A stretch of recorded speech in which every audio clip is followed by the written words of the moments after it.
আসসালামু আলাইকুম রহমতুল্লাহ বরকাতুহ ইন্নাল হামদুলিল্লাহ ওয়াসসালাতু ওয়াসসালামু আলা রাসূলিল্লাহ ওয়া আলা আলিহি ওয়া আসহাবিহি ওয়া মান ওয়ালা আম্মা বাদ। সুপ্রিয় দর্শক শ্রোতা ভাই বোনেরা, আজকাল অনেক অভিভাবক, অনেক বাবা মা আমাদের কাছ থেকে এমন কোনো আমল, এমন কোনো দোয়ার কথা জানতে চান যে আমল বা দোয়া করলে আল্লাহ সুবহানাহু ওয়া তাআলার কাছ থেকে নিজের সন্তান এবং নিজের অধীনস্থদের উজ্জ্বল আগামী সুন্দর ভবিষ্যৎ এটা আশা করা যেতে পারে, আল্লাহ সুবহানাহু ওয়া তাআলার কাছ থেকে চেয়ে নেওয়া যেতে পারে।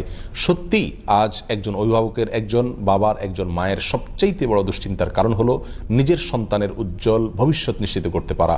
এর চাইতে বড় চ্যালেঞ্জের বিষয় এ যুগে আর নেই বললেই চলে। তো এই জন্য কোরআন কারীম থেকে আজ আমরা 4টি আমলের কথা বলবো, যে আমলগুলো করলে ইনশাআল্লাহ আমাদের সন্তানের উজ্জ্বল ভবিষ্যৎ আমরা আশা করতে পারি। যারা অবিবাহিত তারাই আমলগুলো করতে পারি, তাদের ভবিষ্যতে যে সন্তান আসবে তাদের জন্য আল্লাহ সুবহানাহু ওয়া তাআলার কাছ থেকে আগে থেকে আমরা দোয়া করে নিতে পারি, চেয়ে নিতে পারি, তারা যেন নেক হয়, তারা যেন সৎ হয়, তারা যেন ভালো মানুষ হয়, তারা যেন চক্ষু শীতলকারী হয়, নয়ন জোড়ানোর মতো সন্তান হতে পারে। আর যারা বিবাহ করেছেন, সন্তান হয়েছে, তাদের সন্তানগুলো যেন ভালো হয়, সেজন্য আমরা দোয়াগুলো এবং আমলগুলো করতে পারি। আর যাদের এখনও সন্তান হয়নি কিন্তু বিয়ে করেছেন, তারা সন্তানের আশা করছেন, সন্তান চাইছেন আল্লাহর কাছে, তারাও এই দোয়াগুলো আমরা করতে পারি।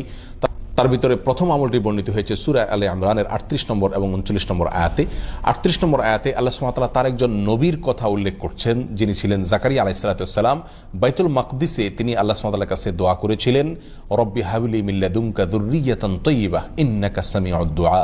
রব্বি হাবলি মিন লাদুনকা যুররিয়াতান তাইয়্যিবাহ ইন্নাকা সামিউদ দুআ।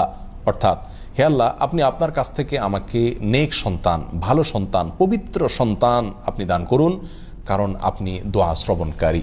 তিনি এই দোয়া করে সারেন নাই। আল্লাহ সুবহানাহু ওয়া তাআলা আসমান থেকে ফেরেশতা পাঠিয়ে দিলেন তাকে সুসংবাদ দিয়ে। তিনি মেহরাবে সালাত আদায় করছিলেন আর ফেরেশতারা এসে বলছিলেন যে আল্লাহ সুবহানাহু ওয়া তাআলা আপনাকে সুসংবাদ দিচ্ছেন, এমন একটা সন্তানের যার নাম হবে ইয়াহিয়া এবং তার ভিতরে 4টি গুণ থাকবে। নাম্বার 1, সে মুসাদ্দিকাম বিকালিমাতিন মিনাল্লাহ, আল্লাহর কালিমায় সত্যায়নকারী হবে, ইমানদার হবে। আর দ্বিতীয় গুণ হবে সে সাইয়্যেদ হবে, নেতা হবে। তৃতীয় গুণ হবে সে হাসুর হবে, অর্থাৎ বিবাহ শাদী করবে না এবং নারী থেকে দূরে থাকবে, অর্থাৎ তার জীবনকে, গোটা জীবনকে আল্লাহর জন্য উৎসর্গ করবে। যদিও বিবাহ শাদী না করে শুধুমাত্র আল্লাহর ইবাদত বন্দেগীর জন্য নিজের জীবনকে কাটিয়ে দেওয়া, এটা আমাদের শরীয়তে নির্দেশিত নয়, এটা তার জন্য ছিল স্পেশাল। যাই হোক, 4 নম্বর গুণ হলো তিনি নবিয়্যুম মিনাস সালিহিন, একজন নবী হবেন, নেককার মানুষ হবেন। তাহলে জাকারিয়া আলাইহিস সালাম এই দোয়া আল্লাহ সুবহানাহু ওয়া তাআলার কাছে করেছেন সুন্দর এবং নেক সন্তানের জন্য, ভালো সন্তানের জন্য। আল্লাহ তাআলা তাকে সেই সন্তান দিলেন এবং সেই সন্তান ভালো সন্তান হিসেবে আল্লাহ সুবহানাহু ওয়া তাআলা অগ্রিম ঘোষণা দিয়ে দিলেন। আর সে দোয়াটি আবারও বলছি, রব্বি হাবলি মিন লাদুনকা যুররিয়াতান তাইয়্যিবাহ ইন্নাকা সামিউদ দুআ। দ্বিতীয় আমলটি হলো ইব্রাহিম আলাইহিস সালামের। ইব্রাহিম আলাইহিস সালাম তিনি আল্লাহ সুবহানাহু ওয়া তাআলার কাছ থেকে সন্তান চেয়ে একটি দোয়া করেছিলেন, যার ভাষা ছিল রব্বি হাবলি মিনাস সালিহিন, রব্বি হাবলি মিনাস সালিহিন, অর্থাৎ হে আল্লাহ, আপনি আমাকে নেক সন্তান দান করুন। সূরা সফাতের 99 নম্বর আয়াতে এই দোয়াটি বর্ণিত হয়েছে। ইব্রাহিম আলাইহিস সালামের এই দোয়ার পরিপ্রেক্ষিতে আল্লাহ সুবহানাহু ওয়া তাআলা বলেন, ফাবাশশারনাহু বিগুলামিন হালিম। এই দোয়ার প্রেক্ষিতে আমি তাকে সুসংবাদ দিয়েছি, একটা ধৈর্যশীল সন্তান তাকে দান করবে এই মর্মে। এবং সেই ধৈর্যশীল সন্তান হিসাবে আল্লাহ সুবহানাহু ওয়া তাআলা যাকে দিয়েছেন তিনি হলেন ইসমাঈল আলাইহিস সালাম, যার বংশে জন্মগ্রহণ করেছেন আমাদের নবী মুহাম্মদ সাল্লাল্লাহু আলাইহি ওয়াসাল্লাম। তাহলে ইব্রাহিম আলাইহিস সালাম এমন এক সন্তান আল্লাহর কাছে চেয়ে নিলেন, যেই সন্তান পৃথিবীর ইতিহাসে অন্যতম সেরা নবীদের মধ্য থেকে একজন, যার নাম ছিল ইসমাঈল। আর সেই সন্তান তিনি লাভ করেছেন যে দোয়া পড়ে, সেটি হলো রব্বি হাবলি মিনাস সালিহিন। অতএব আমরাও এই দোয়া করতে পারি আমাদের সুন্দর আগামীর জন্য, সন্তানদের সুন্দর ভবিষ্যতের জন্য এবং নেক সন্তানের জন্য, রব্বি হাবলি মিনাস সালিহিন। 3 নম্বর আমল হলো, দোয়াটি হলো রব্বানা হাবলানা মিন আজওয়াজিনা ওয়া যুররিয়াতিনা কুররাতা আয়ুন ওয়াজআলনা লিল মুত্তাকিনা ইমামা। এই দোয়া যারা পড়ে আল্লাহ সুবহানাহু ওয়া তাআলা তারা জান্নাতি হিসাবে এই সূরায় ঘোষণা দিয়েছেন পরবর্তী আয়াতে।